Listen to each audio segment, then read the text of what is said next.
Eu me lembro que a primeira vez que eu fui levada à igreja, eu era criança ainda, e eu fui levada por uma moça que tinha acabado de se mudar lá para a rua.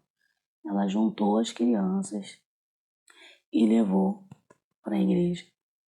Eu me lembro que ela costumava brincar com a gente de casinha e incentivar a gente a ir à igreja, né, junto com ela. Só que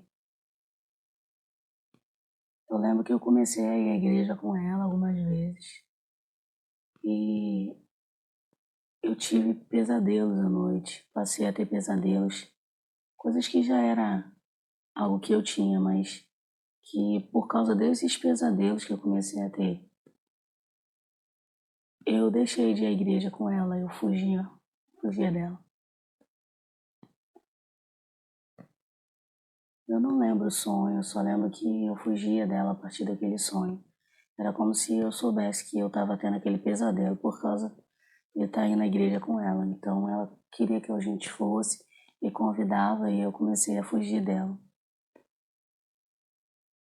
E ela criou estratégia, né, para me alcançar, de criando forma da gente juntar roupa para dar para pessoas que precisavam, me chamando, né, para casa dela para brincar de casinha com ela. Eu sei que nesse período ela acabou depois se mudando e aí eu parei de ir à igreja. Eu lembro que naquele tempo eu tinha muitos pesadelos. Pesadelos terríveis, né? Vamos dizer assim, para criança. Hoje eu entendo que eu passei por alguns que eu tinha sonhos espirituais e eu não compreendia. Eu não lembro se o que aconteceu antes ou depois desse período em que eu passei a estar indo à igreja com essa moça. Eu acredito que seja antes, porque eu tinha uns 6 ou 7 anos de idade, mais ou menos. Eu queria muito ouvir música. Eu gostava muito de música. Mas lá em casa a gente não tinha um aparelho de som. As condições não permitiam. Então, quando eu estava andando na rua, eu passei próximo a um quintal, né, do vizinho, que era todo aberto, só tinha algumas grades, assim, de arame, alguns arames. Era cercado de arame. E eu vi que na casa dele, lá no quintal, tinha um aparelho de som jogado. E aí eu fui lá pedir o aparelho de som. Pedi se ele poderia me dar, já que estava jogado, né? E ele me chamou para entrar. E eu me lembro de muito pouca coisa depois disso. Eu só me lembro de eu deitada, eu acho que era numa cama, não sei. E, e depois eu só me lembro dele me dando dinheiro na mão e dizendo para mim falar para minha mãe que eu tinha achado na rua. E de eu me sentir muito suja.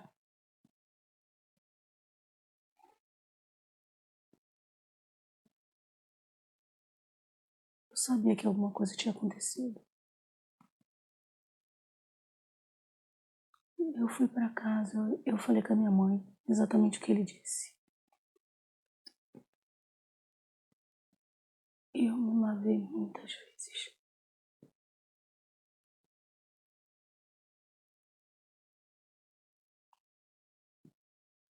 Eu me lembro que eu tomava banho várias vezes.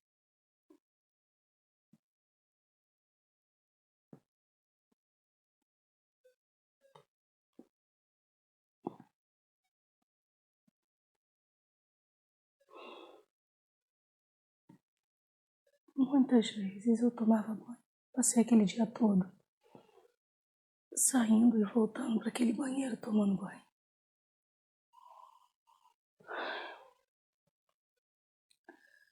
Eu só sei que depois de um tempo, esse mesmo moço ele teve que sair fugido de lá da rua. Esse vizinho, ele teve que sair fugido porque descobriu, o pai de uma criança descobriu que ele tinha abusado do filho dele. Então eu decidi esquecer. Eu me lembro que eu simplesmente decidi esquecer aquilo que tinha acontecido. Eu não podia fazer nada, eu já tinha vivido, então eu decidi esquecer.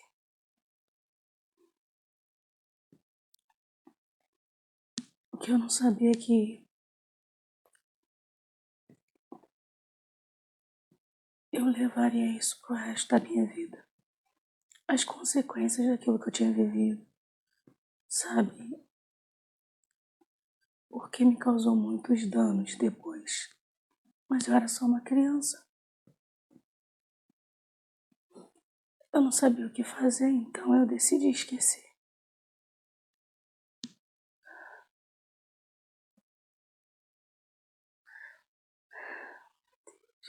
Durante muitos anos eu não contei isso pra ninguém, na verdade.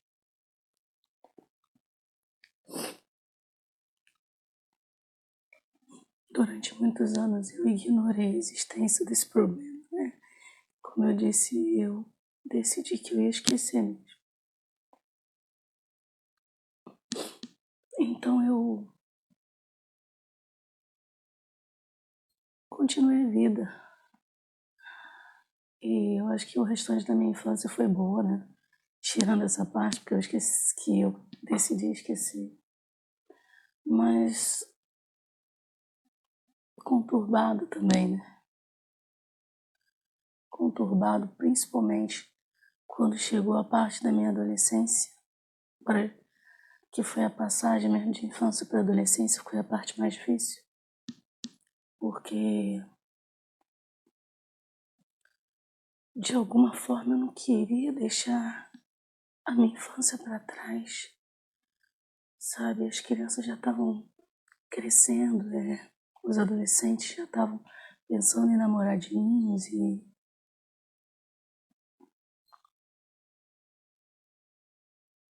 ter a cabeça de adulto, sei lá, não sei explicar. Eu só sei que de alguma forma eu não queria seguir eles.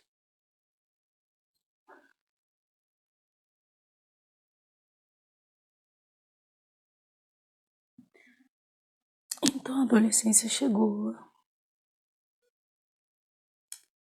e eu não acompanhei, né? Não acompanhei. Eu era uma criança que gostava muito de imaginar, né? Eu, então eu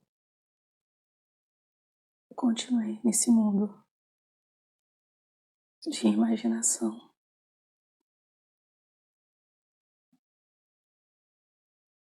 Eu me lembro que quando eu tava com uns 12, 13 anos de idade, acho que foi 13,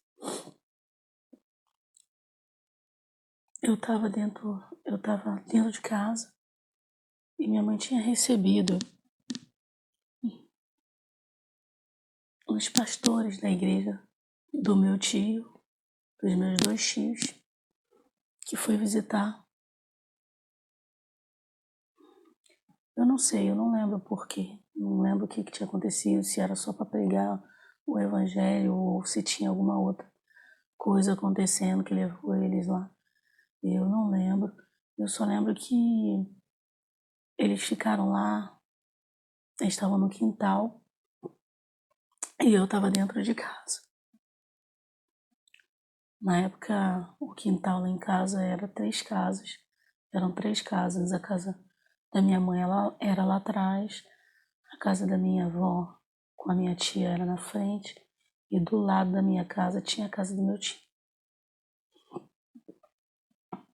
Então, eles estavam lá na frente, né, no quintal, da parte da casa da minha avó. E na hora que eu saí de dentro da minha casa e eu fui lá pro quintal, o pastor, ele tava... Eu não sei o que ele estava falando, eu só sei que assim que eu cheguei, botei o pé lá no quintal, ele virou e perguntou se eu queria aceitar Jesus. E, sinceramente, naquele dia eu pensei, cara, todo mundo deve ter aceitado Jesus.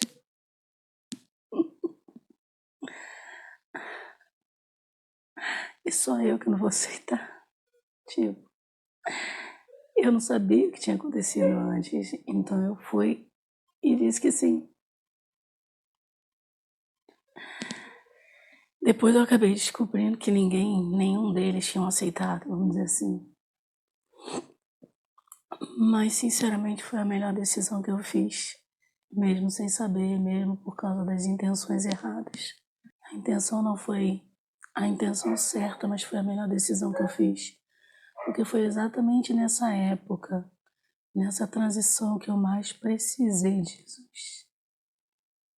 Eu digo que não foi eu que escolhi ele, foi ele que me escolheu, literalmente. Naquele dia ele decidiu que eu precisava estar com ele, que eu precisaria estar com ele mais do que todos os outros momentos da minha vida.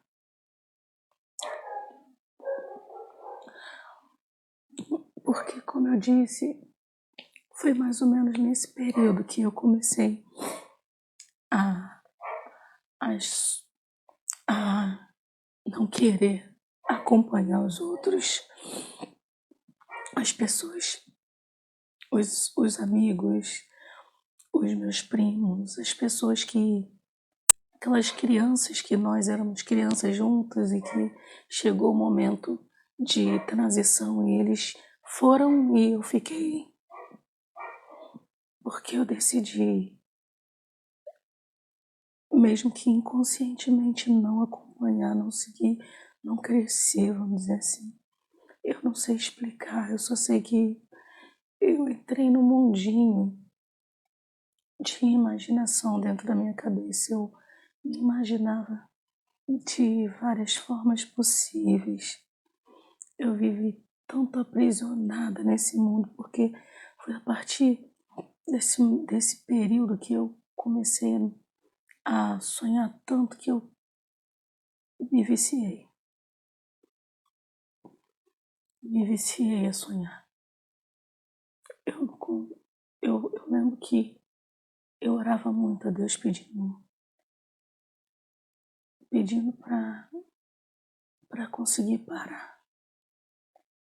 Eu não conseguia. Eu sonhava o dia todo. Na escola, em casa. Era o meu mundo. Eu criei um mundo. Um mundo inteiro na minha cabeça. Porque depois eu entendi que a vida que eu estava vivendo naquele tempo não me atraía.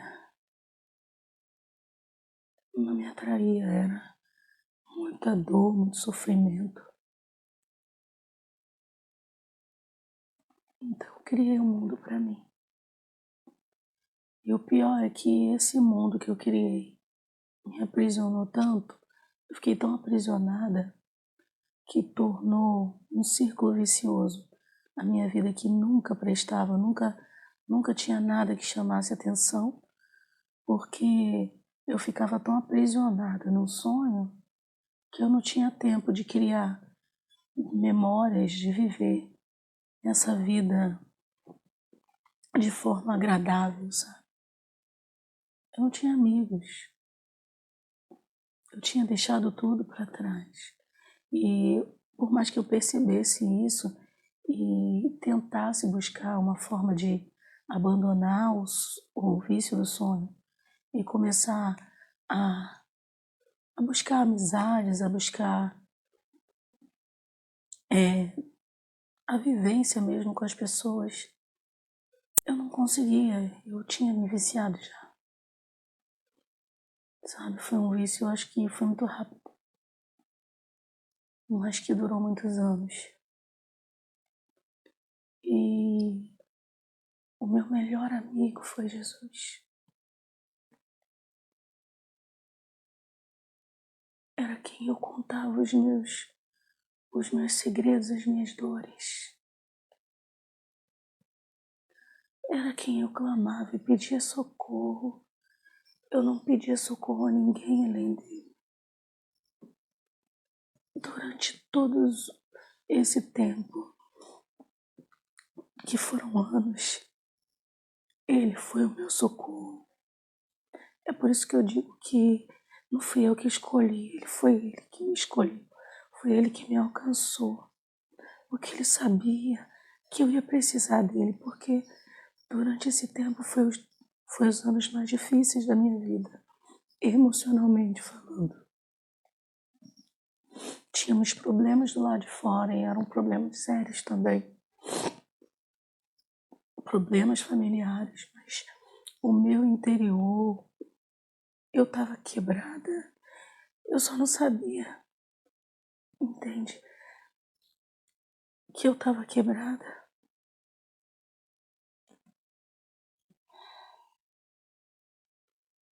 Eu me lembro que logo depois de ter me convertido a Jesus, eu ouvia muito falar sobre o batismo com o Espírito Santo.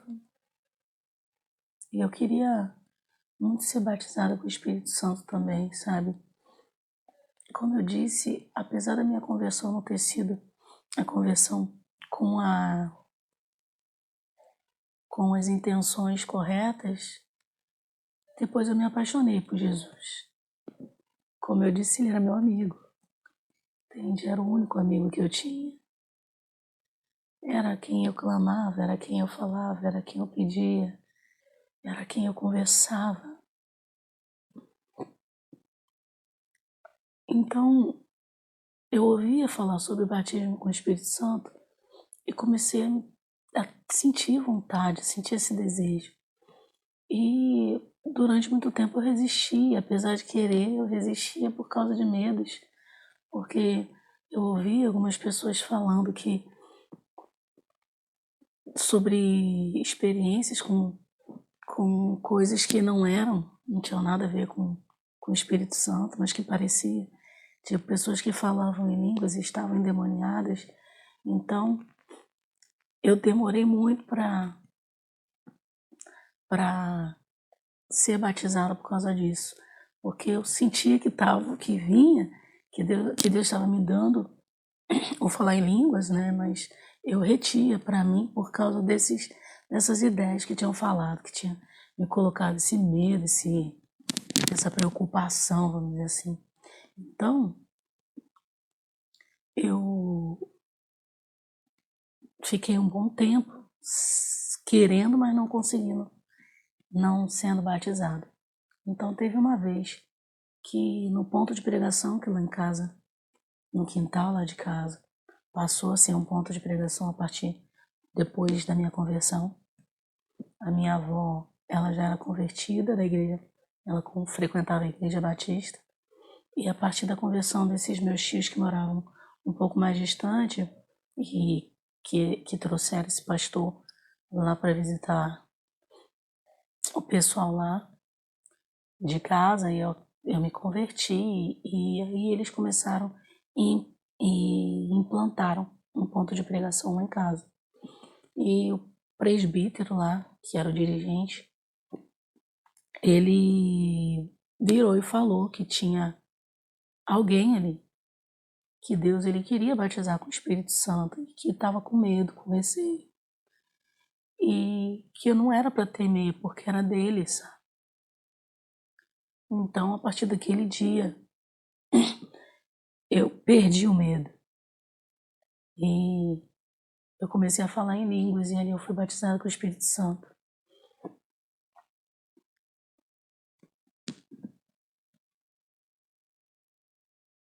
acho que eu tinha uns 15, 16, 17 anos. Não lembro ao certo a idade. Mas estava nessa faixa aí. E eu me lembro também de ter vivido uma época que foi interessante. Eu estava no ensino médio já, que foi o primeiro milagre, né, que eu vivenciei na presença de Deus, que eu tinha batido o pé, o meu dedão do pé, e eu passei a noite toda chorando de tanta dor naquele dedão. E no dia seguinte tinha o ponto de pregação lá em casa. E eu fui pro ponto de pregação mesmo com muita dor no dedo. Fui mancando, eu lembro. E sentei lá para assistir o culto, né? E eu lembro que naquele dia foi um visitante, que ele nunca tinha ido lá. Foi a primeira vez. E o culto já tinha começado, ele levantou do banco, foi lá até mim e agachou e começou a orar pelo meu dedo. Se levantou e voltou e sentou. E eu resolvi dar uma mexida no dedo, né? Doía muito quando mexia, mas eu resolvi tentar dar uma mexidinha, porque não sei. Eu pensei, alguma coisa deve ter acontecido. A dor no meu dedo tinha sumido. Eu mexia meu dedo, mexia e não tinha dor. Eu senti um repuxãozinho, sabe? Que depois eu entendi, porque depois que ele orou pelo meu dedo, eu passei pelo processo todo de cura, mas sem dor nenhuma, nenhuma. O meu dedo caiu a unha depois, nasceu a unha de novo, mas nunca mais. Não sentia mais dor nenhuma. Apesar da aparência ter continuado a mesma, o meu dedo estava muito inchado. Apesar de tudo ser a mesma coisa, a dor não era, sabe? E foi a minha primeira experiência com cura. Deus curou o meu dedo. Eu me lembro que muitos anos depois, eu já até casada, uma vez eu estava na casa de praia da minha sogra e eu tinha feito a unha, minha unha ficou inflamada, né? Inflamou bem. Eu acordei de manhã cedo com muita dor no dedo, a ponto de não conseguir nem botar o pé no chão. Eu virei para Deus, Deus, o Senhor me curou uma vez no meu dedo. Hoje eu vim para cá para poder curtir a praia. Eu não queria ficar sentindo dor, né? Passar as férias todas que eu vim para cá sentindo dor nesse dedo. O Senhor já me curou uma vez, faz de novo, sabe? Foi uma experiência assim que eu me lembro que eu voltei a dormir. Eu tinha até tomado uma dipirona para dor porque eu não estava aguentando. Eu voltei a dormir e acordei, até tinha esquecido que eu tive problema no pé, que o meu dedo, que eu tava com parte do pé inflamado, né, da unha do dedo. E fui pra praia, tomei banho, voltei pra casa e só depois de um tempão é que eu me lembrei que o meu dedo tinha, sabe, foi curado. Eu não tinha mais nada no dedo. Não tinha nada, nada, nem a marca. Nada. Deus fez de novo. Quando eu terminei o ensino médio, o ponto de pregação ainda existia lá na minha casa. Mas, de certa forma, eu sentia muito desejo de não só frequentar o ponto de pregação, isso já há bastante tempo, não só de frequentar o ponto de pregação, como estar indo e fazendo parte de uma igreja. Só que a igreja que do pastor que fazia o ponto de pregação em casa, A igreja que fazia era distante da minha casa. E no início eu tinha me convertido lá e eu fiquei frequentando junto com a minha avó, que tinha passado para lá, meus primos.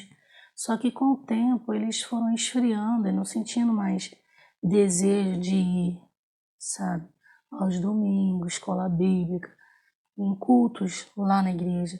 E ficaram apenas nos cultos de de quinta-feira, era terça e passou para quinta.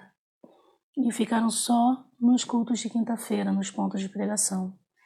E eu, eu sentia vontade de estar indo na igreja, né? Como era distante, eu tinha que ir sozinha, eu ficava desanimada. Então eu comecei a visitar igrejas ao redor, lá perto de casa. E comecei a frequentar uma igreja específica, que eu ia mais vezes nela, apesar de continuar lá na igreja antiga, no ponto de pregação, mas eu comecei a visitar essas igrejas. Eu comecei a visitar todos os domingos, todas as quartas, às vezes visitava outros dias também, mas eu passei a frequentar mais a igreja, né? Só que uma das coisas que eu sentia muito falta era a ideia de comunhão mesmo. Eu não conseguia ter comunhão. Fazer amizades na igreja. Eu não conseguia fazer amizades na igreja com pessoas da mesma idade que eu. E nem mais velha, nem. Eu não conseguia fazer amizades porque, como eu disse, eu ainda também estava com o mesmo problema de sonhos, né? Então, eu comecei a frequentar essa igreja. Frequentar. E teve uma época que houve um problema na igreja, houve uma separação, né? Um presbítero saiu lá da igreja e abriu uma outra igreja na rua da minha casa, mais na frente do que a igreja que eu ia.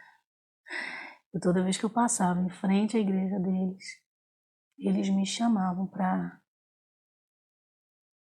ir lá, né? Para visitar, para estar com eles. E eu ficava meio sem graça, porque a igreja que eu frequentava era a antiga igreja deles, que era mais lá na frente, e na época a igreja foi formada por alguns problemas que teve lá, e eu ficava sem graça, mas eles me chamavam tanto que eu digo que me constrangeram, né? E eu acabei indo à igreja lá. E eu acredito que foi da vontade de Deus, porque Deus fez acontecer aquilo que durante muitos anos eu orava a Ele, né? Que era a ideia de eu conseguir ter uma igreja, eu estar numa igreja, eu conseguir estar em um lugar onde eu pudesse fazer amigos, onde eu pudesse ter comunhão com os irmãos, onde eu conseguisse isso. E quando eu fui para lá, a igreja estava no começo ainda. Era tudo o início do início, né? Então, eu comecei a participar com eles e acabei ficando lá. E me ofereci para dirigir o grupo de crianças, né? Acabei descobrindo que não é para mim. Mas nisso eu acabei tendo a oportunidade. Eles me deram a oportunidade de dirigir o grupo de jovens. E a partir desse momento em que eu comecei a participar da direção do grupo de jovens, eu acho que foi uma chave, né? Que Deus simplesmente girou assim em meu favor. Eu não sei explicar. Eu só sei que a partir daquele momento eu comecei a ensaiar os jovens e eu não sei explicar, eu só sei que eu comecei a fazer amizade com eles. Eles vinham até mim, que eu acho que era o meu maior problema, né? Que era me achegar às pessoas. E como eu virei a líder, né, a dirigente do grupo, eles vinham até mim. Isso facilitou muito para mim. Facilitou muito a minha vida em relação a, aos meus relacionamentos, né, interpessoal. Eu fiz muitos amigos lá, alguns colegas maravilhosos. E, sabe, Deus ele começou a me libertar. Usou a vida daquelas pessoas para tratar a minha, para curar a minha. E eu comecei a ver que, sabe, que valia a pena, que valia a pena ter uma vida aqui, que eu não precisava ficar sonhando, imaginando uma vida, criando uma vida imaginária, que eu podia, que eu tinha relacionamentos aqui, que eu tinha pessoas que eu gostaria, que eu gosto de conversar, que tem, sabe, que eu estava rodeada de gente. Eu não sei, eu só sei que foi uma chave virada, onde literalmente eu consegui. É a chave do começo, sabe? Começar a me livrar daquilo que me aprisionava. Deus usou a vida daqueles jovens. Ele usou a vida deles para poder cuidar da minha enquanto eu cuidava deles. Foi uma coisa assim, eu não sei. Eu só sei que a partir daquele tempo, naquele momento, eu comecei a partir daquele período ser liberta. Ser liberta. Eu comecei a não ter mais necessidade de viver no mundo da imaginação, de criar. Eu tinha tudo que eu precisava aqui. No mundo real, vamos dizer assim.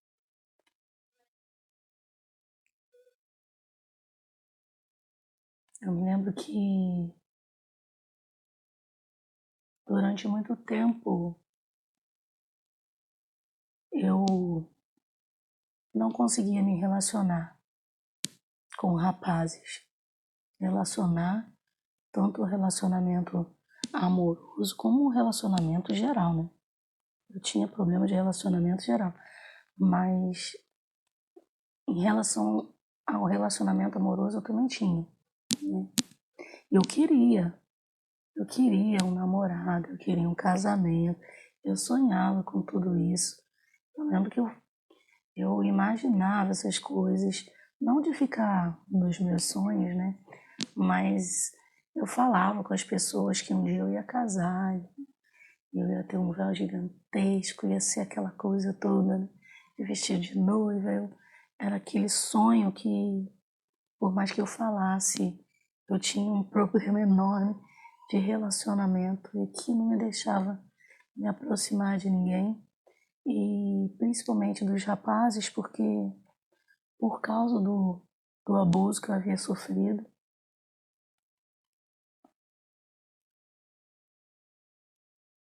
eu, eu me lembro que eu olhava para um rapaz, às vezes, que estava vindo até mim, né? Vamos dizer assim. Eles se interessavam e demonstravam, mas eu via neles, na maioria não, todos, características que eu não sei se foi característica do próprio abusador ou característica que eu criei na minha mente que me impedia de ter qualquer tipo de relacionamento. Era um jeito de sorriso, eram os dentes, era a forma de falar. Eram vários pequenos detalhes que se aquele rapaz, aquele garoto tivesse, já era um motivo de eu rejeitar ele. De eu não é rejeitar de maltratar, mas rejeitar internamente. Já era impossível ter qualquer tipo de relacionamento com aquele garoto por causa disso que vinha, sabe? Era uma sensação, eu não sei explicar, eu só sei que só de eu ver já me dava um tipo de repulsa. E isso foi durante anos, muitos anos, porque eu não entendia, né? Eu não percebia, na verdade, essas coisas aconteciam e eu não percebia. Eu só fui perceber depois que eu já estava casada com meu esposo. É que eu pensando, né? Porque até então eu não me permitia nem pensar nessas coisas. Como eu disse, eu havia esquecido. Eu havia colocado ele no esquecimento. A ideia estava no esquecimento. O que tinha acontecido. Então, eu acho que Deus ele me permitiu passar por umas situações depois do casamento para poder tratar isso em mim. E foi nesse período que eu comecei a pensar por que aqueles garotos que vinham até mim era tão difícil para mim aceitar eles. Era por que eu tinha aquele tipo de repulsa por eles, porque eu cheguei a pensar que eu tinha algum problema, sabe? Porque eu não tinha rapaz nenhum que eu gostasse. Tudo tinha uma repulsa, tinha algo. Eu pensei que eu tinha algum problema. Então, a minha oração a Deus na época em que eu queria ter um relacionamento, eu queria ter um namorado, eu queria ter um esposo, sabe? Eu queria ter filhos.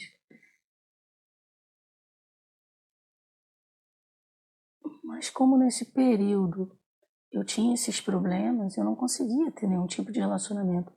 E a minha oração é: Deus, eu não preciso de um monte, eu preciso de um que eu ame e que ele me ame. Então eu pedi a Deus sabe,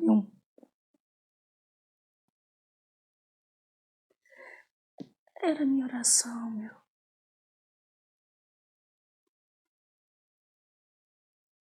Era a minha oração, Deus, eu quero eu só preciso de um, Deus me dá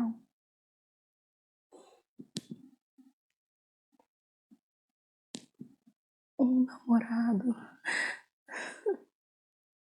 que eu amo, que eu ame ele, que ele me ame.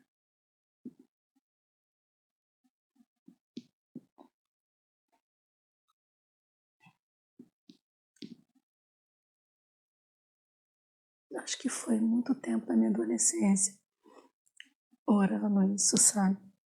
Sendo também parte das minhas orações a Deus. Amigos, namorado. E principalmente a libertação. Principalmente a libertação. Eu queria ser liberta, eu não queria ficar aprisionada aos sonhos, eu não queria ficar aprisionada a nada, eu queria ser livre. Era uma das minhas orações, que eu digo que eu repeti muitas vezes. Sabe, mas Deus ele ouve a nossa oração. Às vezes só demora a responder. Eu não sei o motivo da demora. Talvez seja porque a gente não está preparado ainda para receber. Eu não sei, mas eu sei que ele responde. Porque ele respondeu a minha.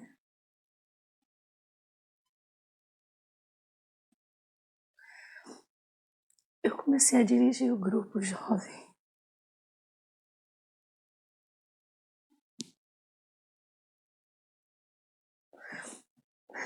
Deus mudou a minha vida.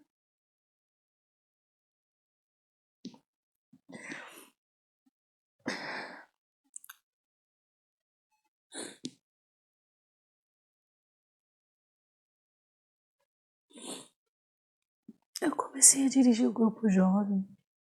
Depois de alguns anos. Depois eu comecei a trabalhar. Depois de algum tempo, alguns anos, eu conheci meu marido.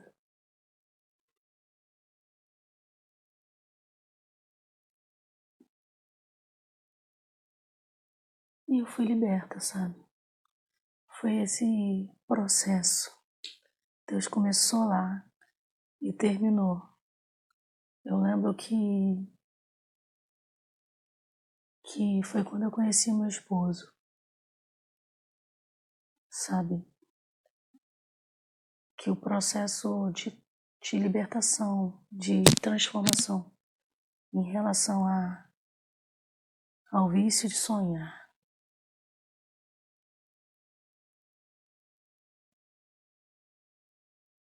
foi um processo inteiro, mas que Deus foi me tratando, até que eu chegasse ao ponto em que eu não precisava mais, sabe? Eu não quero realmente e não preciso. Eu não sou mais prisioneiro, eu posso escolher. E quando chegou esse ponto de eu posso escolher, aí eu disse, eu não quero. E eu consegui viver isso, sabe? Ou eu não quero e realmente eu não quero. Antes eu dizia não quero, mas não conseguia deixar. E agora eu não quero e realmente não precisei mais. Deus realmente me libertou. E foi a vida toda, né? Até hoje. Eu sou liberta em Cristo Jesus. Eu sou livre. Eu sou livre. Eu sou livre. Eu ansiava muito por essas palavras. Poder dizer, eu sou livre. Eu sou livre. Cristo me libertou. Eu sou livre. Se o Filho vos libertar, verdadeiramente sereis livres. Eu me lembro que, apesar disso tudo maravilhoso ter acontecido, eu ganhei a liberdade que eu tanto buscava.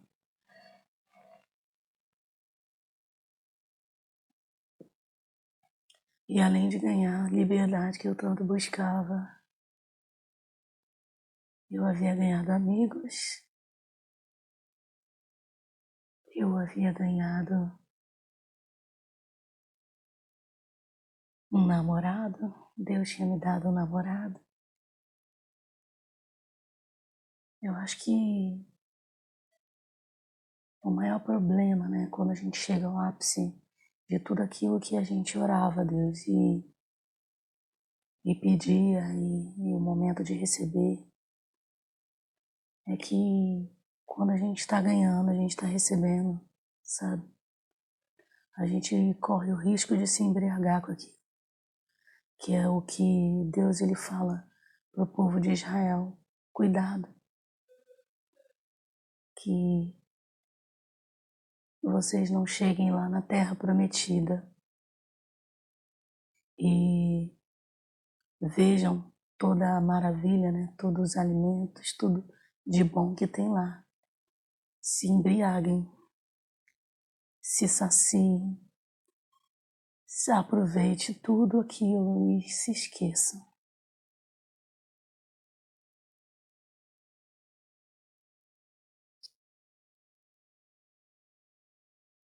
Eu cheguei no ápice. A minha oração foi atendida. Eu cheguei. Eu acho que a preocupação é a embriagagem, né? É se embriagar. E quando você se embriaga com aquilo que Deus dá,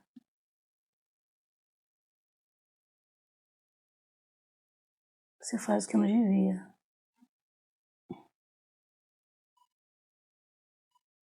Você se esquece.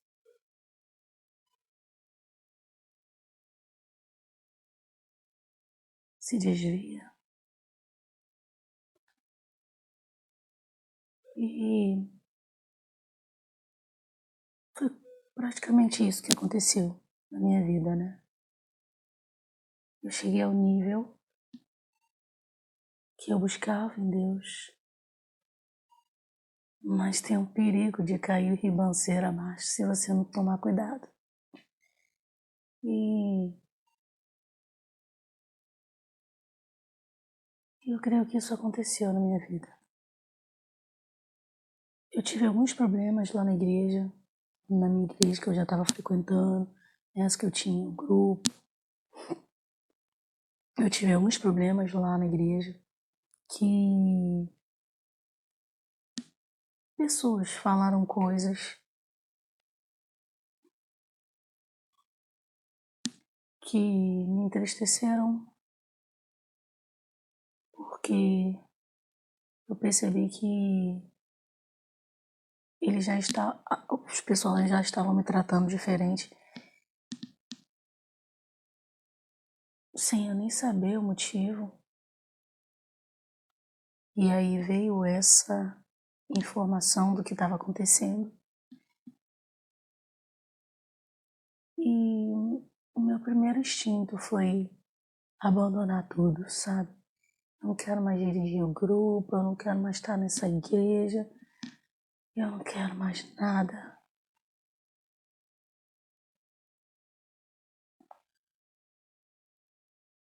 E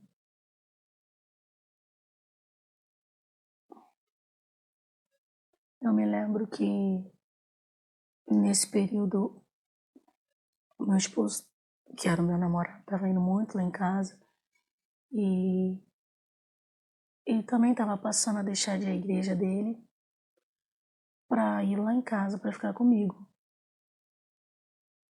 Porque eu também não estava indo na igreja, eu havia abandonado tudo. Então, eu pensando, eu decidi, eu vou para a igreja do meu namorado. E eu conversei com Deus, isso já com decisão tomada, né? Praticamente. Deus, eu vou para a igreja do meu namorado.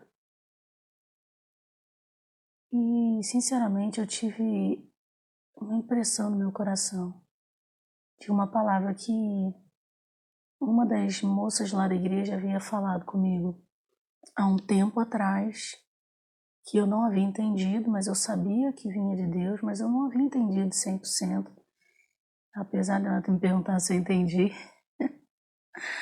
Mas eu não havia entendido, mas aquela palavra veio como resposta para essa pergunta, que eu nem tinha feito ainda, no tempo em que ela falou.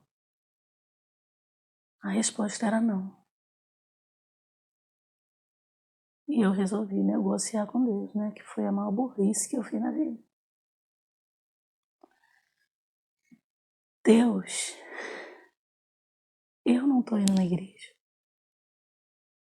Ele não está indo na igreja. Ele está vindo ficar aqui comigo. Se eu for para a igreja lá com ele, nós dois vamos estar na igreja.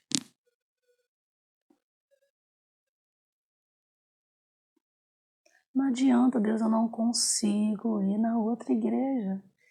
Eu já tinha tentado, né? Antes ir lá na outra igreja. E ouvi algumas coisas que me entristeceram também, até na hora do culto. Pessoas do meu lado falando bobagem. Mas o fato é que Deus não queria que eu saísse de lá. E eu queria. E depois de insistir com Deus, ele disse: vai. E aí eu fui. Mas eu me lembro que a partir do momento da resposta de Deus, vai, eu havia, logo depois de um tempo, eu tive um sonho. Deus, ele costuma falar comigo através do sonho. Não são todos os sonhos, mas sempre quando Deus quer falar comigo, a maioria das vezes, não todas, ele fala comigo através de sonho. E dessa vez ele me deu um sonho. Ele deu um sonho que eu nem chamo de sonho, na verdade, porque eu estava no sofá da cama da casa, lá na casa da minha mãe, né, que é onde eu morava. Minha mãe estava conversando com a minha irmã e o meu irmão na cozinha, e eu cochilei, não sei dizer se eu cochilei no sofá, porque o que eu estava vendo era exatamente o que estava acontecendo, realmente. Só que eu estava com uma visão, enxergando algo além do que estava acontecendo no ambiente. Eu conseguia ver eu indo na direção da minha mãe, o meu espírito, eu estava deitado e eu vi o meu espírito, ou a minha alma, não sei, indo na direção da minha mãe, e eu via ela indo e um ratinho indo junto. E eu via eu indo, né? Na verdade, o ratinho indo junto. Quando eu voltava, aí eu já não via nada, mas eu via ele andando aonde eu fosse, ele ia atrás, um ratinho. E quando esse meu espírito voltou, ele deitou no sofá onde eu já estava, aí era eu mesmo, era eu. O fato é, eu olhei para minha barriga e vi a minha barriga cheia de coisas. Ela estava aberta e eu comecei a arrancar, desesperadamente, arrancando o que estava dentro da minha barriga, arrancando. E quando chegou um certo ponto onde eu fui arrancar, eu senti dor. Então eu parei de arrancar, que aí doeu. Então eu tive uma convulsão, literalmente. Eu lembro que na hora eu estava ouvindo uma pregação. Eu estava ouvindo uma pregação na TV que estava realmente dando. E eu acordei. Que nem parecia que eu estava dormindo, que eu não acordei como alguém que está dormindo. Era como se eu tivesse só. Eu entendi naquele sonho que alguma coisa ia acontecer na minha barriga. E eu me lembro que eu me casei, eu já tinha passado lá para a igreja do meu esposo, por aclamação, que era uma igreja batista, eu era assembleiana, passei para uma igreja batista. Então, eu passei pelo casamento, casei, mas sempre vinha na minha cabeça, tinha na minha cabeça a ideia de que alguma coisa não estava errada na minha barriga. E eu fui, né, no médico, né, veio fazer os exames, porque quando eu casei com meu esposo, eu passei a ter direito ao plano de saúde dele. E então eu aproveitei que eu estava com plano de saúde, fui fazer os exames e não deu nada. Mas isso ainda ficou na minha cabeça. Que alguma coisa estava errada, que, entendeu? E hoje eu entendo que Deus ele estava falando para mim, sabe? Ele estava me mostrando o que aconteceria pelas decisões que eu havia tomado. Sério, o que eu entendo é que nós não devemos, de forma nenhuma, tentar convencer Deus daquilo que a gente quer. Porque quando a gente convence Deus daquilo que a gente quer, Ele nos mostra as consequências que virão. E Ele estava tentando me livrar disso. Na época eu não havia entendido que eram as consequências. Depois eu entendi, depois que eu comecei a viver, Deus sempre traz a memória, né? Mas então eu passei por esse período do casamento. Fiz esses exames todos, não deu nada. Mas uma das coisas que estava acontecendo muito comigo era que a minha menstruação estava atrasando demais. E eu sentia muita dor na barriga. A dor era muito forte na época, principalmente menstrual. Então eu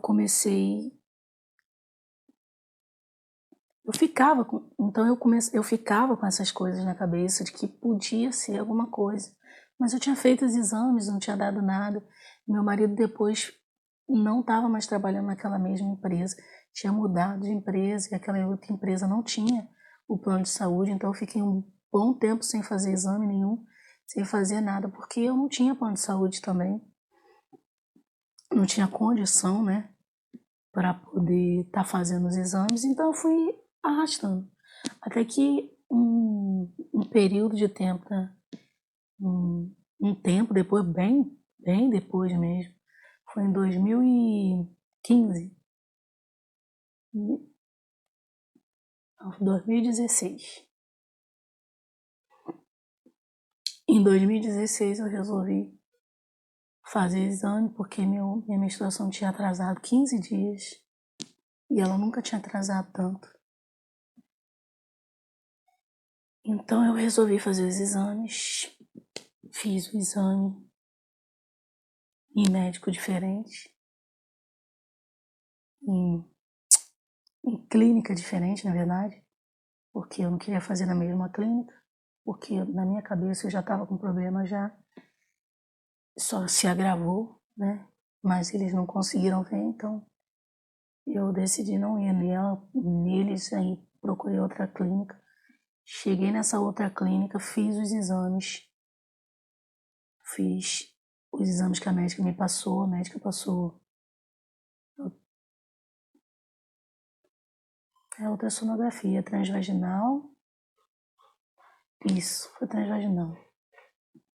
Me passou o exame, na hora que eu fui fazer, o rapaz virou para mim, que era um rapaz, ele virou para mim e falou: "Você tem mioma".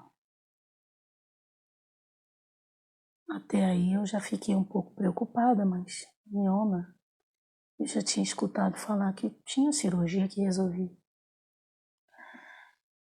Mas aí ele virou e falou: "Você tem cisto, alguns cistos no ovário". E o cisto me assustou, porque eu já tinha escutado falar de cisto, mas tratamento para cisto eu nunca tinha escutado. Não tinha pesquisado, não sabia muito sobre isso. Me assustou.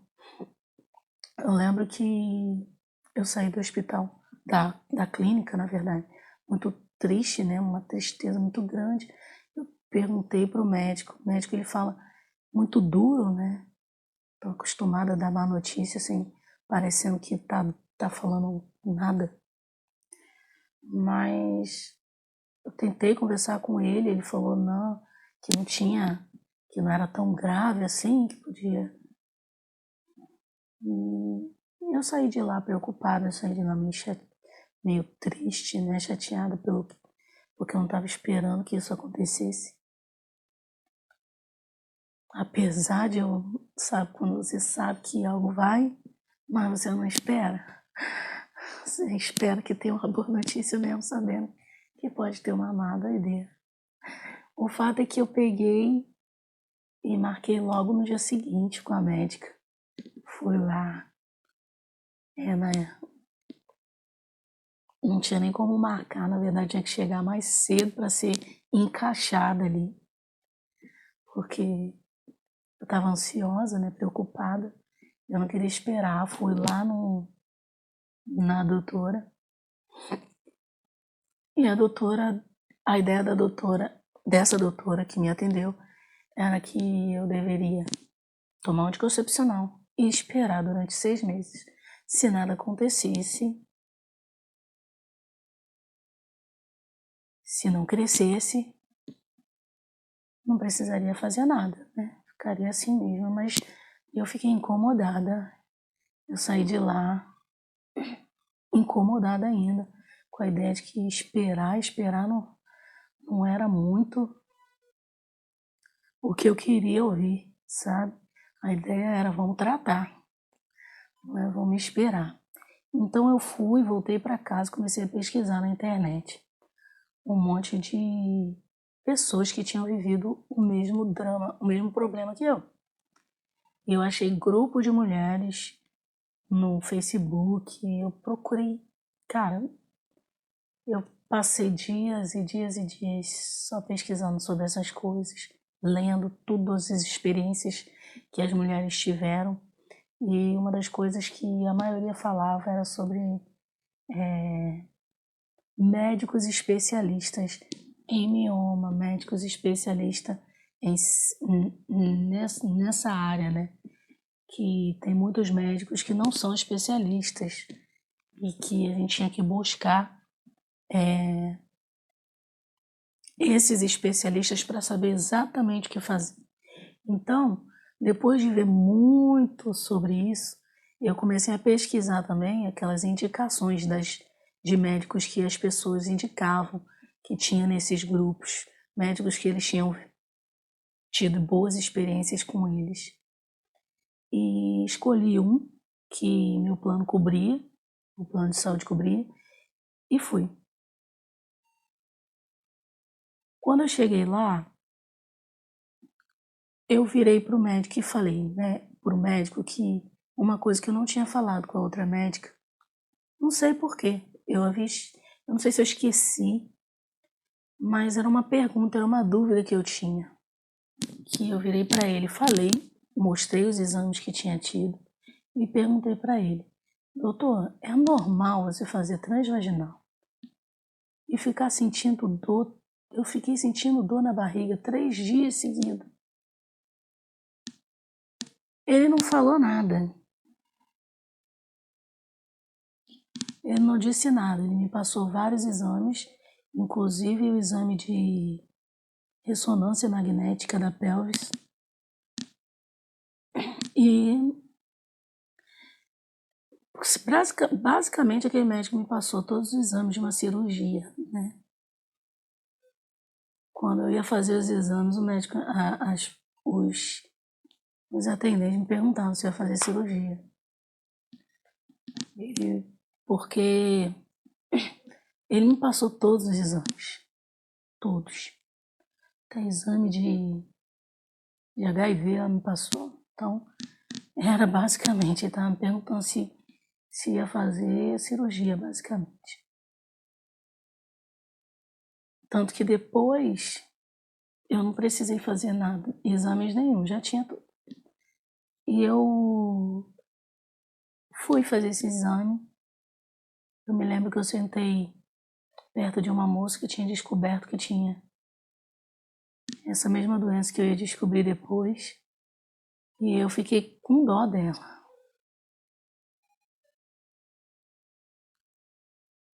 Porque eu havia pesquisado na internet sobre essa doença e descoberto coisas não muito agradáveis. Mas na minha cabeça eu não me via a ideia de que eu teria ela. Então eu fiz a ressonância magnética. Esperei o exame sair. Vi até pela internet, na verdade, antes de pegar lá. Quando eu peguei o exame, eu mesma resolvi ler. E o meu exame deu alguns problemas, né? O mioma que já tinha, o cisto, só que eu descobri que era nos 2 ovários e não era um cisto comum, era endometrioma. Estava escrito como endometrioma. Eu tinha hidrossalpinge em um das minhas trompas. E eu tinha septo. O meu útero era septado. Tinha uma pele no meio do meu útero, separando, né, parte do meu útero. Quando eu vi, eu comecei a pesquisar sobre, né? E eu fiquei apavorada.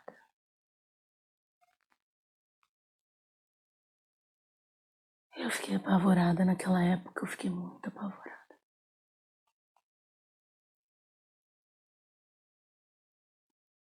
Eu estava passando naquele período por um processo que eu tinha acabado de sair.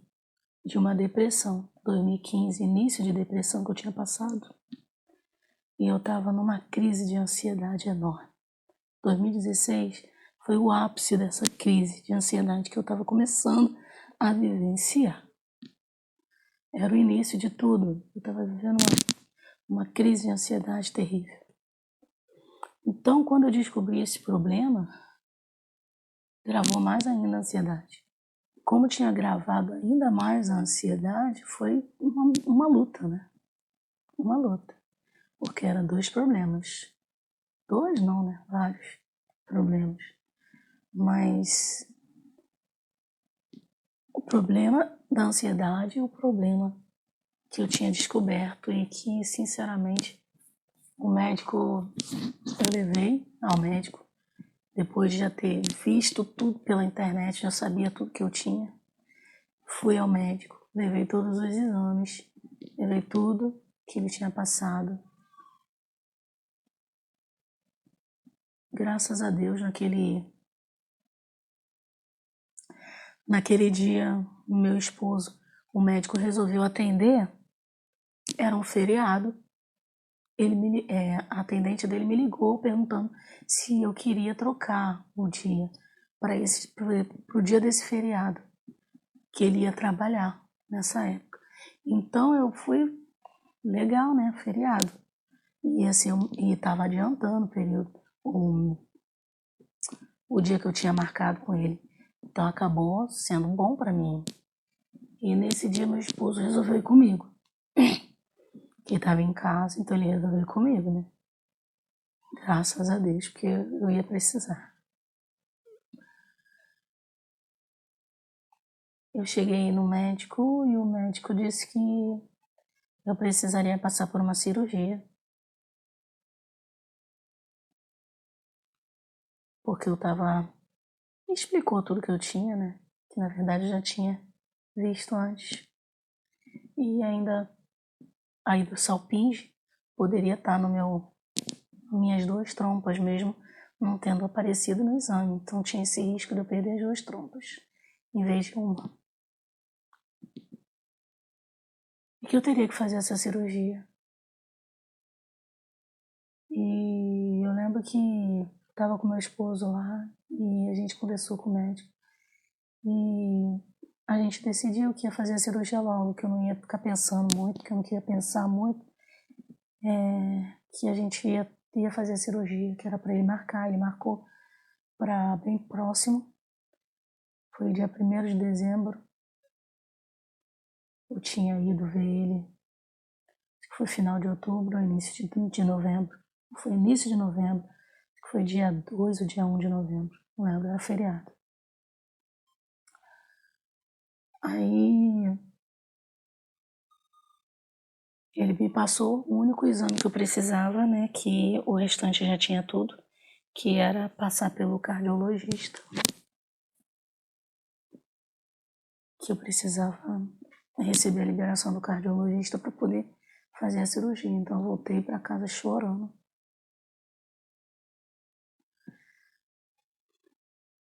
E fui. Ele, além do cardiologista, ele tinha me passado também nutricionista. Ele tinha me passado um nutricionista para poder tratar também em relação ao meu peso.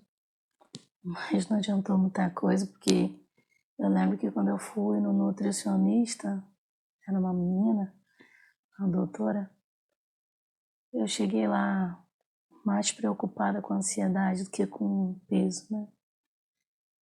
Pedindo ajuda, socorro, porque eu estava muito ansiosa. A minha ansiedade estava tão alta que eu estava a ponto de quase surtar, sabe? Ela me passou um remédio que ela disse que me ajudaria pouco em relação ao emagrecimento, mas que me ajudaria na ansiedade. Eu emagreceria menos do que era preciso, mas como eu estava muito ansiosa, então ela acabou me tratando mais para ansiedade. E me lembro que quando eu cheguei no cardiologista, eu descobri que a minha pressão estava mais altura, 18.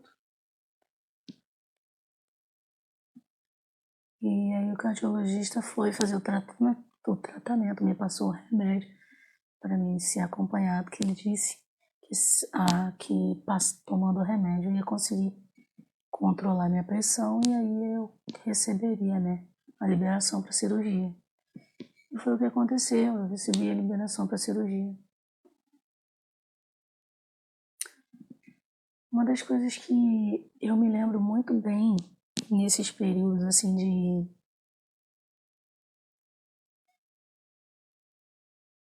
principalmente de descoberta, vamos dizer assim, né? O dia que eu fui receber a notícia de que eu tinha mioma, o dia que eu fui fazer o exame de pressão alta e tá a pressão lá nas alturas, os dias que eu descobri que o meu problema era muito mais grave do que eu pensava, porque não era só mioma, era endometriose também, era hidrossalpinge, era o septo, era muita coisa. Então, depois de descobrir, uma das coisas que Deus sempre fazia comigo, que como eu estava com crise de ansiedade, eu não conseguia dar muita atenção, vamos dizer assim, eu afugentava da minha mente, porque na minha cabeça era sinal de que algo vai piorar, sabe? Porque estava tão... Era uma canção que depois eu entendi não, depois eu aceitei, vamos dizer, o consolo de Deus, porque às vezes a gente é consolado por Deus e não aceita o consolo. E eu estava nessa época, né? Eu estava nessa situação, eu estava lutando contra o consolo de Deus. Porque na minha cabeça era sinal de que mais coisa vem por aí.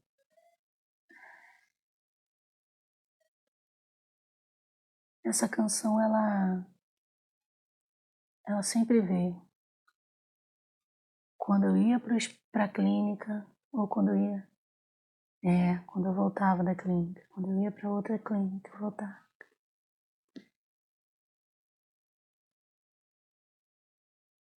Que era essa música. Deus está cuidando de mim, nos detalhes cuida de mim. O seu amor é sobrenatural, faz com que eu me sinta especial. Deus está cuidando de mim, nos detalhes cuida de mim.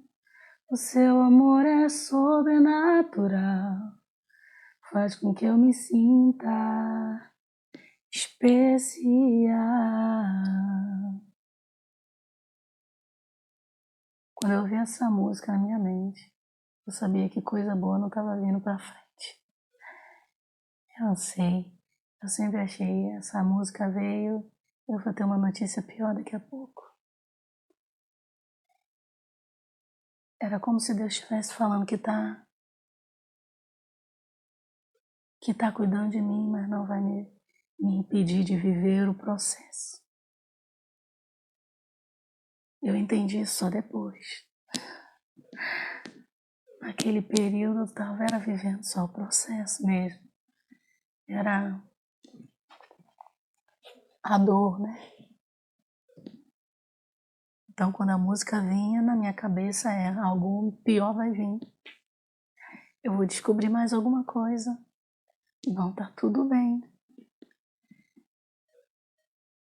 Mas foi interessante porque na época, no dia da cirurgia, eu estava lá com meu esposo esperando o médico, já no hospital, para fazer a cirurgia e ver a música. Mas dessa vez eu não fiquei ansiosa. É claro que tinha ansiedade normal lá do momento, mas eu não sei, eu estava tranquila, sabe? E essa música já não veio mais com a ideia de que alguma coisa vai acontecer, vai piorar, vou receber uma notícia pior. Não, não veio. Dessa vez ela veio como um alento, sabe, de um Deus que cuida de mim. Vai dar tudo certo. não se preocupe, sabe? E aí eu passei pela cirurgia, foi tudo bem. O médico acabou descobrindo que tinha mais coisa ainda. Não era em relação, demorou mais tempo a cirurgia por causa disso. Mas aí eu acabei perdendo uma trompa, um ovário, eu perdi exatamente do lado da mesma trompa. E como eu havia pedido o médico para fazer a cirurgia de geral, arrancar tudo, em relação ao septo também, porque no início ele tinha pensado em não fazer, em só tirar o mioma e a endometriose. Eu pedi também para arrancar, para resolver o problema do septo. E também eu já sabia que tinha chance de perder uma trompa, minha preocupação era perder as duas. Mas eu perdi uma trompa só. E o ovário, que eu não esperava, mas perdi. E tiraram o mioma, limparam tudo da endometriose, porque depois eu percebi que as dores que eu sentia, porque para mim era como se tivesse alguma coisa prendendo aqui, alguma coisa na minha barriga, que eu não sei explicar, eu só sei que doía muito na época da menstruação. E depois da cirurgia eu não senti mais dor. Cara, eu quase nunca sinto dor. E quando é uma dorzinha lá longe, que você nem mal percebe, assim, só dá uma incomodadinha lá longe. Antes eu sentia muita dor mesmo. Era de prisão de ventre, era de gases, tudo acontecia no período menstrual que me deixava horrível. Com a minha barriga parecendo que, sabe, não podia mal mexer, que doía muito. Depois da cirurgia, tudo isso acabou, eu não sentia mais dor de nada. A cirurgia foi tudo direito. Graças a Deus, como ele mesmo disse, ele estava cuidando de mim. E deu tudo certo na cirurgia, graças a Deus. Agora, em relação à ansiedade, eu continuei com ela durante muito tempo. Eu ainda luto com ela, mas hoje é bem mais tranquilo. Perto daquilo que eu vivia antes, né? Vamos dizer assim. Eu creio que eu estou no processo de cura. Aquele processo que eu falei sobre o dedo e o processo em relação à libertação dos sonhos. E eu creio que eu também estou nesse processo em relação à ansiedade. Eu creio que eu vou ser curada e na verdade eu já estou curada, só estou no processo. Eu acho que Deus, em alguns momentos da nossa vida, Ele permite que a gente passe pelo processo. Entendeu? Ele não nos tira do processo. Talvez, acredito eu, que seja por causa daquilo que a gente vai aprender. A ter mais paciência, a tratar o nosso caráter. São tantas coisas que Deus pode fazer com o processo.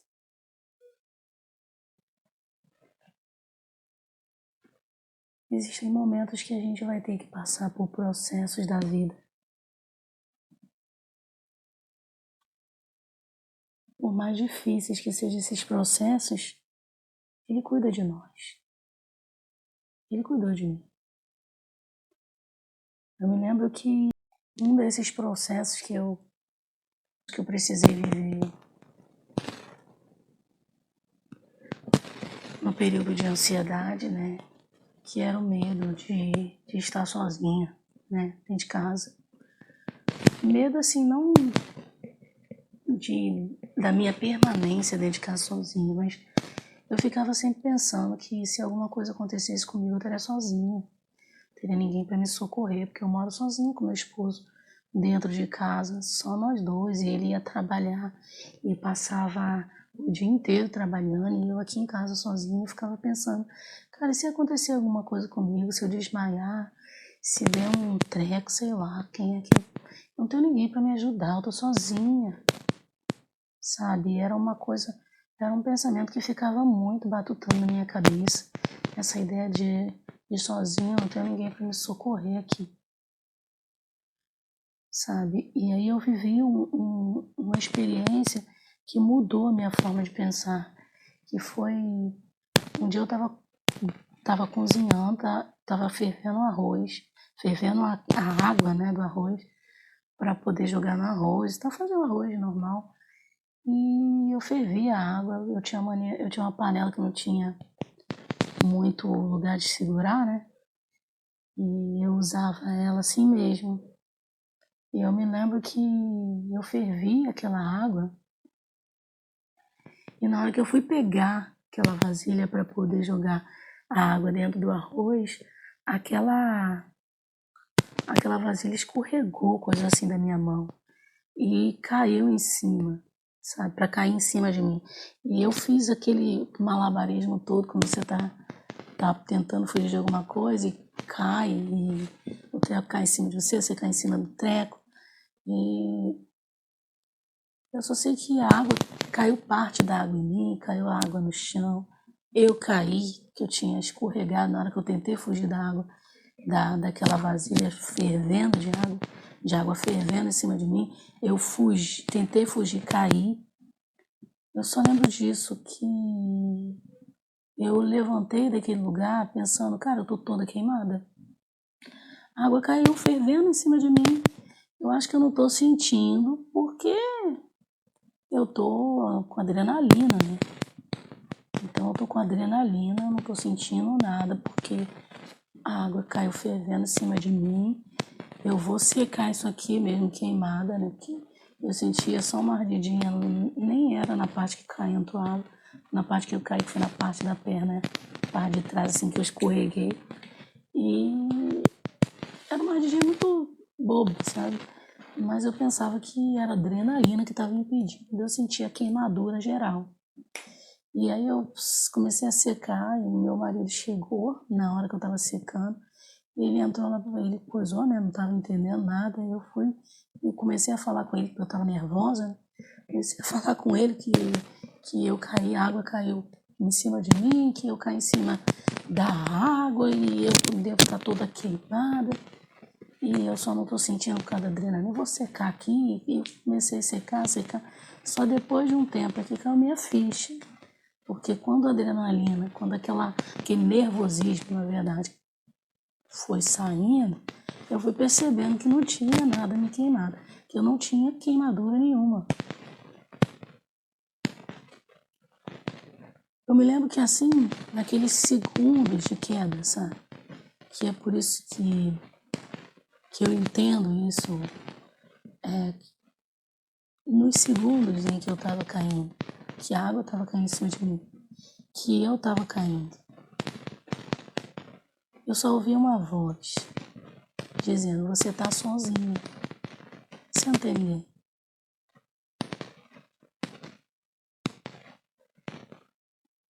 Tipo, se aquela ideia de que se alguma coisa acontecesse comigo, eu ia estar sozinha, eu não tinha ninguém. Aquela voz estava falando isso para mim. Foi questão de segundos. Era algo muito rápido, sabe? Foi uma coisa rápida demais para aquela frase inteira na minha cabeça ter surgido, mas surgiu. Eu caí e aquela água já tinha caído em cima de mim, eu não me queimei, eu entendi naquele processo todo apenas uma coisa, eu não estou sozinha, sabe? O inimigo ele pode dizer o que ele quiser, ele pode falar que eu estou sozinha, mas eu não estou, eu tenho um Deus todo-poderoso comigo. Ele aplacou, ele fez uma água fervente cair em cima de mim e não me queimar. Eu não estou eu não estou sozinha. Eu não preciso me preocupar com o que acontece ou o que deixa de acontecer comigo dentro de casa, porque eu não estou sozinha. Eu tenho um Deus todo-poderoso. Ele cuida de mim. E a partir daquele dia eu entendi isso. Eu não estou sozinho. E ao mesmo tempo eu entendi que aquelas ideias não eram algo só da minha cabeça, mas era algo do inferno mesmo, tentando me convencer de que eu estava sozinha aqui e que não teria ninguém para me socorrer caso acontecesse alguma coisa. Eu tenho um Deus e Ele cuida de mim. Eu não estou sozinha. Sabe? Por isso que eu falo em relação aos processos. Eu sei que foi um processo que eu precisei passar e Deus me livrou dentro do processo, porque Ele queria me mostrar algo. Ele queria me dizer, eu tô com você. Você não tá sozinho. Porque mais tarde, alguns anos depois, eu vivi uma experiência horrível dentro de casa. Tem pouco tempo até isso. Eu vivi uma experiência de estar pegando uma vasilha com óleo e tentando me livrar dela, porque estava quente, queimando a minha mão, e acabar jogando no meu rosto. Eu fui para tentar jogar para longe e veio parar no meu rosto. E quando eu vivenciei isso, porque eu percebi meu rosto todo sendo queimado, eu fui correr para o banheiro para me molhar, para lavar, para tirar aquele óleo de cima de mim. O processo que eu tive que viver foi outro. A queimadura não parou de queimar.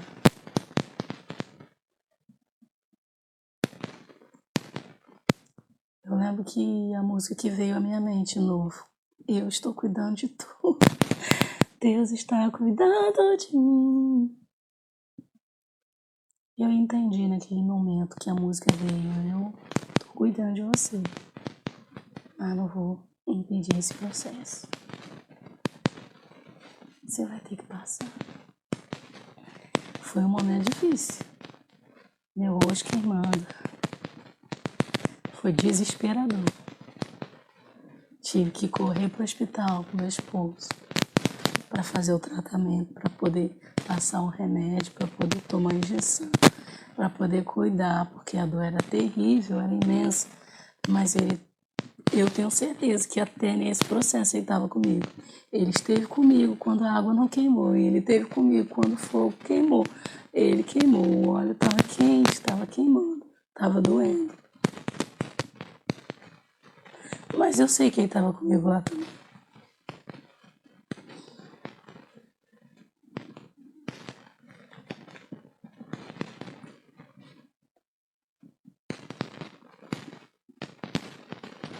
Existem processos na nossa vida.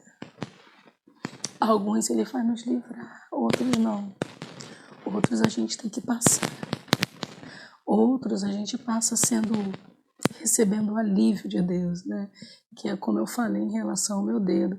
Ele foi curado, o alívio veio, a dor parou. Mas ele foi curando aos pouquinhos, naturalmente.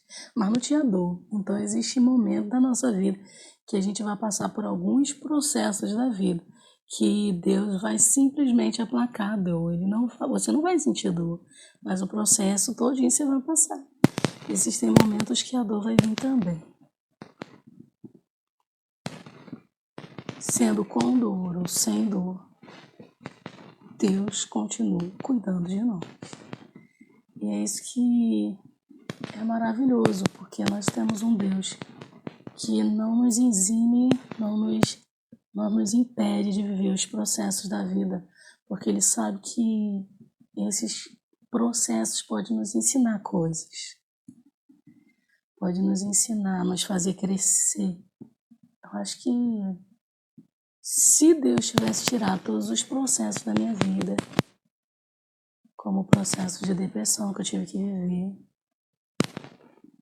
os processos de ansiedade, medo, eu não seria quem eu sou hoje. Não teria como eu ser. Eu sei que eu tenho que amadurecer muito ainda. Mas eu sei que eu não sou mais a mesma que eu era antes. Eu sei que eu já amadureci muito também. Eu já cheguei mais longe. E eu creio sim que é por causa dos processos que eu passei.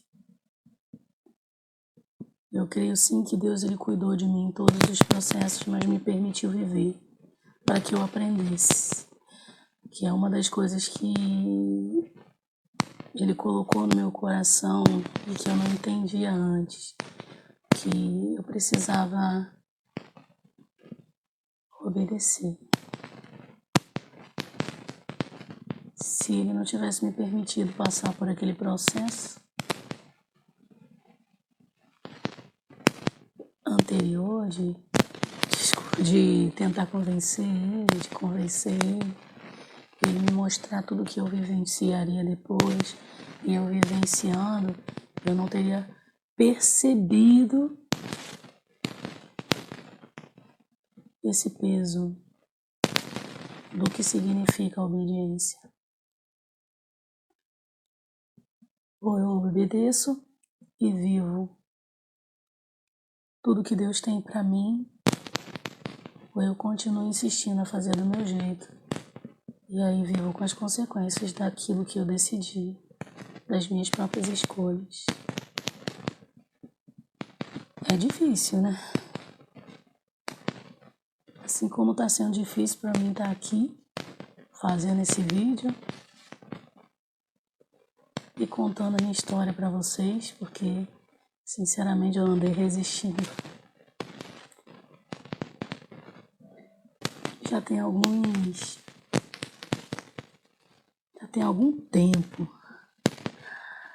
que Deus andou falando comigo a respeito desses vídeos, que eu precisava contar o meu testemunho, e eu andei resistindo bravamente. Mas aí Ele me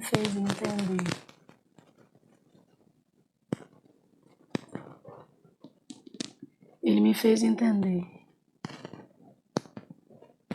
que enquanto eu resisto ao processo que Ele me direciona, eu estou também impedindo aquilo que Ele tem para fazer na minha vida.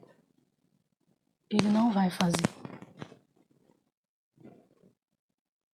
até que eu deixe de resistir e faça o que Ele quer. Obediência.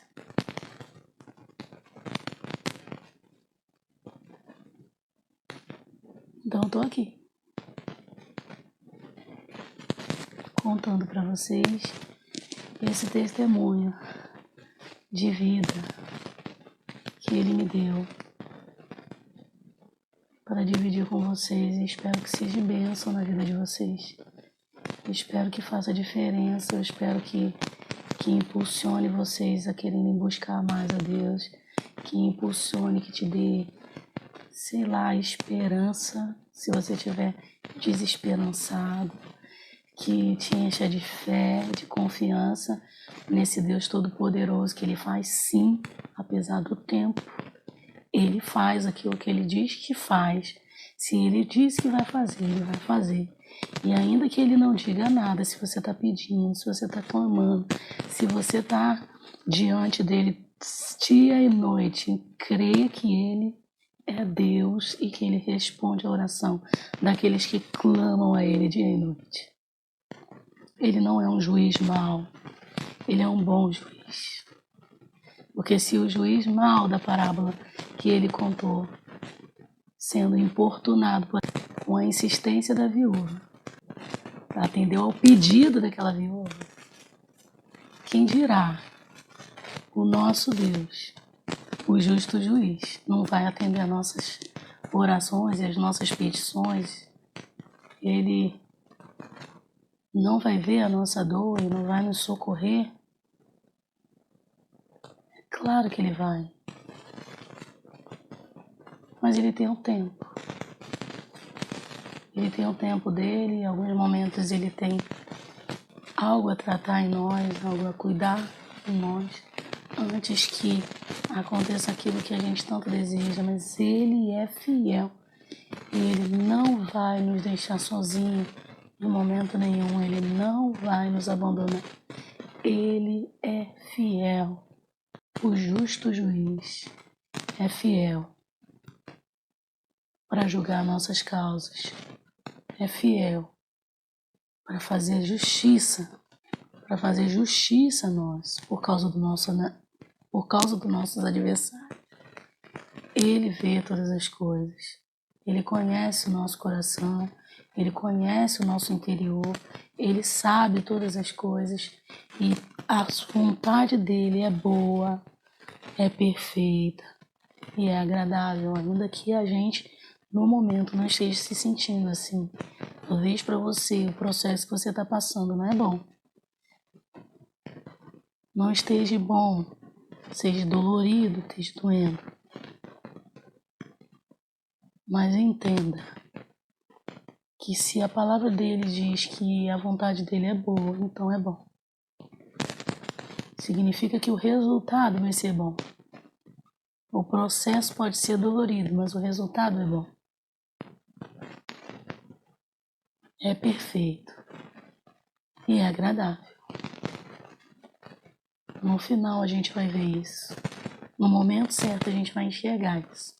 E eu consigo ver isso em mim, na minha vida. Ainda não cheguei ao pleno, a tudo que eu queria, a todos os sonhos.